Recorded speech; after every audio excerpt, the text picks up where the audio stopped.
Hey folks, so thanks for checking out the video. Before we get started, I just want to ask you to like and subscribe. They take a lot of work and your support is greatly appreciated. A couple of notes about this project itself. You'll see that I'm removing the cruise control box and AC lines in order to get some clearance around the rear O2 sensor. That is not 100% necessary. You might be able to get your wrench on without removing those components. I wasn't able to do that, so just be mindful. Here are all the tools you're going to need for the job. First and most importantly, some penetrating oil. O2 sensors tend to seize up because they're an exhaust. A 3/8 inch socket, 12mm socket, 10mm socket, assorted extensions. Now this is important. You're going to need ratcheting open ended wrenches. I have two here. What this is called is an offset, and that determines when you go on the bolt or the nut itself, what angle the wrench comes off on. You want one with no offset. It will make your life a lot easier when you're navigating the heat shield bolts. A 30-degree offset can work, but this is much easier. 12mm open-ended ratcheting, no offset open-ended wrench. O2 sensor socket, pliers, a pick, a Sharpie or paint pen to mark your throttle plate, a breaker bar, and a torque wrench. Hey everyone, so I'll be doing the O2 sensor on my 3000 GT Vr4. It's a couple days in advance right now. I want to make sure that I get the O2 sensors nice and soaked in some penetrating oil so that they're not too hard to remove in a couple of days. The rear bank primary O2 sensor, you can see it just behind the intake plenum, in between the intake plenum and the rear heat shield here. That's it right down there. It is day 2 of spraying the O2 sensor. So after days of spraying the O2 sensors, we finally arrived at taking them out.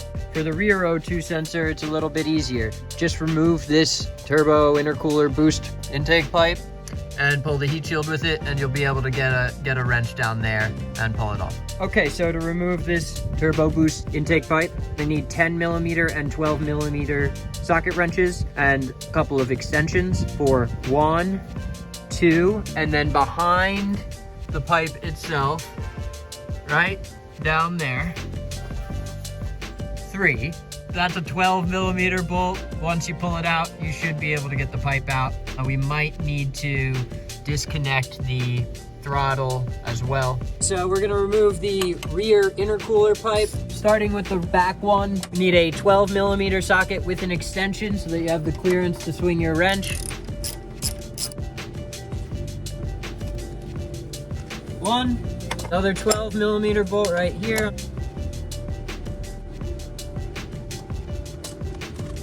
2, and then we have a single 10mm socket for the flexible hose and its clamp. You also have to remove these 10mm bolts that hold onto the throttle here. And so you just want to mark where the bolts are on the throttle plate. We're now ready to remove the bolts that secure the throttle cable to that plate.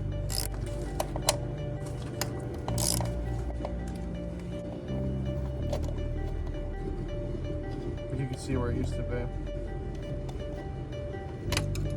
We have enough play in order for the intercooler pipe and the heat shield to clear. So now we're gonna go about removing it.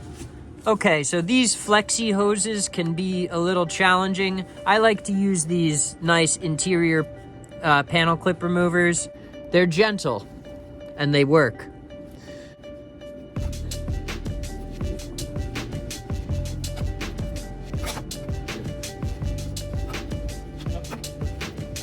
Quick note, I have a shop rag that I'm gonna use to protect the turbo inlet pipe so that nothing gets in the compressor wheel and can damage it.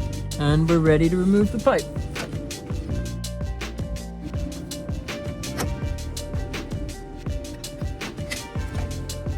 All right, I'm just gonna show you where the inlet pipe for the turbo is. It's down there. And so we're just gonna protect it by covering it with this rag here. That way nothing can fall in. So now we'll just finish removing this out. In order to gain extra room, I'm going to dismount both the cruise control box, and in order to get that out, I'm gonna need to dismount the AC lines. There are 4 bolts, nuts you need to do. This 12mm this 12 millimeter, and then back here on the firewall, you have 2 10 millimeter nuts.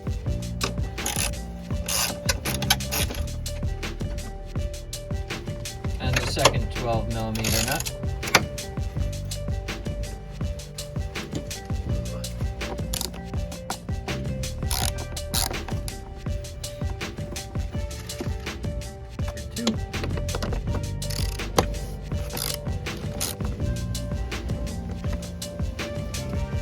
Okay, now that that's free, you should be able to wiggle this up. In order to gain some room around the O2 sensor, I'm gonna dismount the cruise control box. 1, 2, 3, and 4 10 millimeter nuts.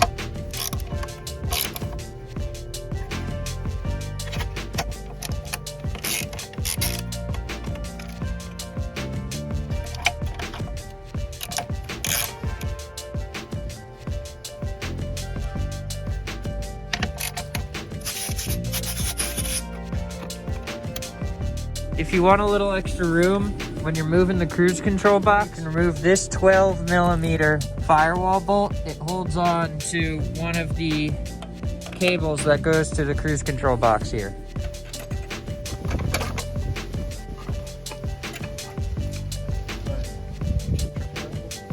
Now I've got the cruise box loose. I'm just gonna undo this electrical connection. Single thumb tab pull. Now we will have a lot more room going down to the O2 sensor down there. Okay, if you trace the O2 sensor wire from the rear primary location, it ends up here and disconnects at this connector. It's just a thumb tab, but it is hard secured with this 12 millimeter bolt. We need to first disconnect the injector cover. That's 2 10 millimeter bolts.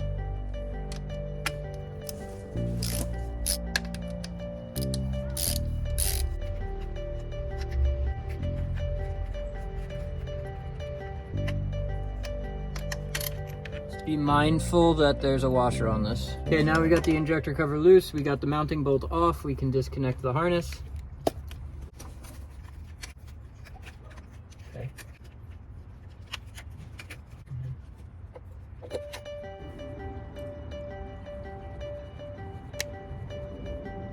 Here we're just removing the harness mounting bracket using a pick. Beautiful. You can put it in that hole to push the clip down and leverage it off.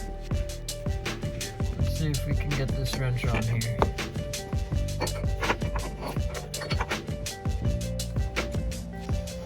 Yeah, there's a lot more room now, but the heat shield is still in the way. Okay, so here's my O2 sensor. Unfortunately, this heat shield is blocking me from getting the wrench all the way around it. I've loosened the nuts and bolts that secure it to the turbo, but still not enough movement to get the wrench on. Here's that same heat shield.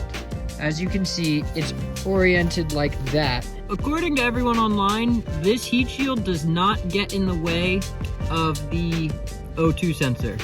See how this cut out here? Well, that wasn't the case for me. I wasn't so lucky.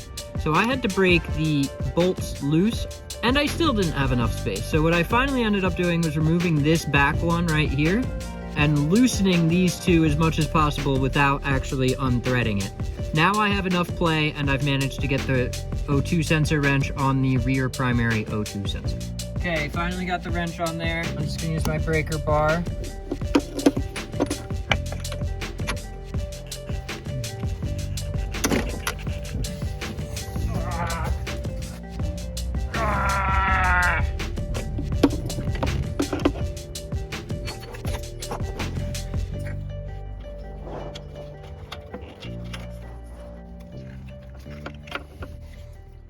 There she is. So after you remove your O2 sensor, just take the time to inspect it. Some discoloration is normal, but high amounts of black deposits should indicate that you're running rich. White or reddish deposits indicate harmful fuel additives. Brown deposits indicate high oil consumption. Mine looks pretty standard. There's a little bit of black deposit there. Overall, just a slight discoloration over time.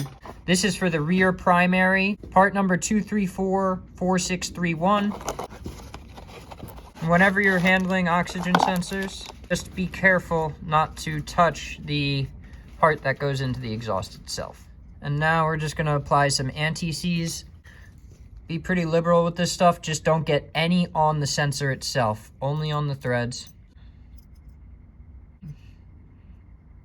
There we go.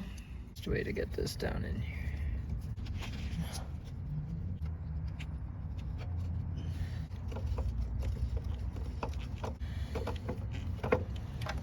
Okay, we're getting ready to torque the O2 sensor. Make sure you're seated properly. Factory torque specification is 33 foot-pounds. All right, now we're just transferring over the mounting bracket. Make sure you have it oriented properly. Perfect. Connect the harness first. Push until you hear a light click, just like that. Then thread your bolts in.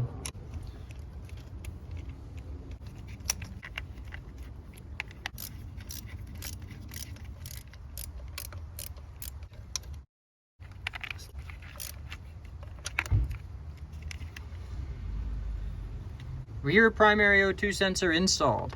Okay, so now that we've got the clip harness reconnected, we've got the clip installed, we've reconnected the injector harness, we're getting ready to reinstall everything. So that'll include the rear intercooler pipe, the throttle cable, the cruise control box, and the bolts that secure the AC lines to the firewall. So I'm just gonna go and reconnect this 12mm bolt here. It's hiding behind that. So now I'm gonna reinstall the heat shield bolt that I had to remove right there. Okay, this is the wrench I used on most of the heat shield bolts.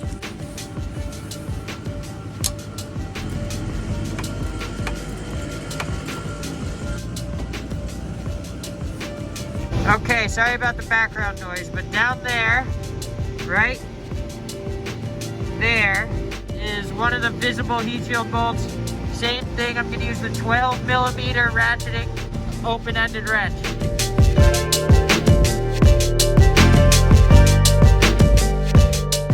Okay, so we are now going to reattach the AC line and the cruise control box with the 10 and 12mm wrenches respectively.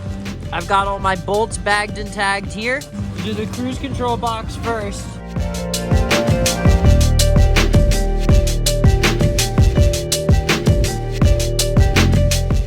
Okay, and the other two are on the far side, but I showed you them during disassembly.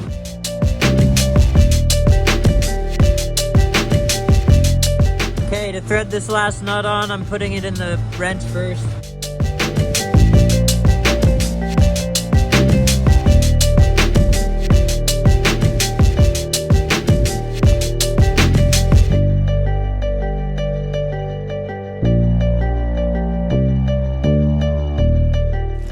Now we're gonna do the AC.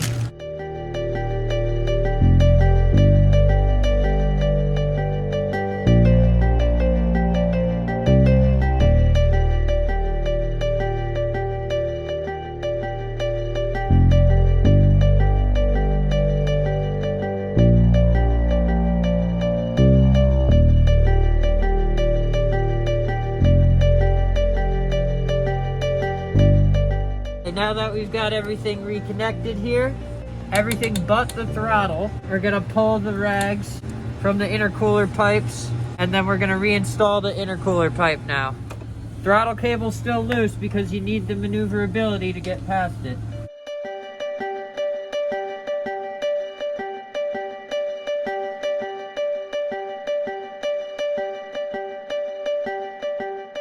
Throttle cable bolts bagged and tagged.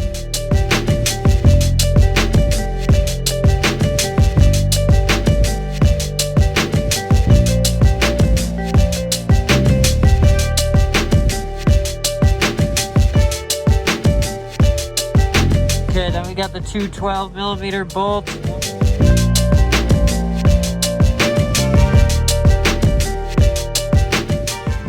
Man, these threads do not look healthy. So these threads in my plenum are very unhealthy, so I'm trying to repair them with this chaser.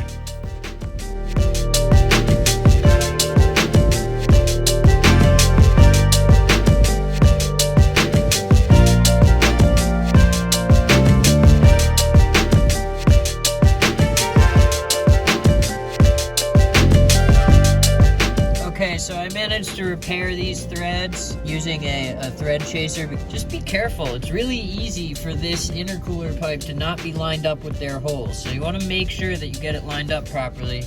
All right, now I'm moving on to the turbo connection for the rear intercooler pipe.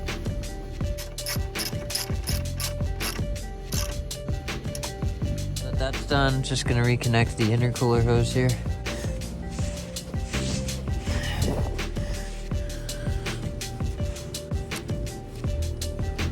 That's how you install a rear primary O2 sensor on a 3000 GT.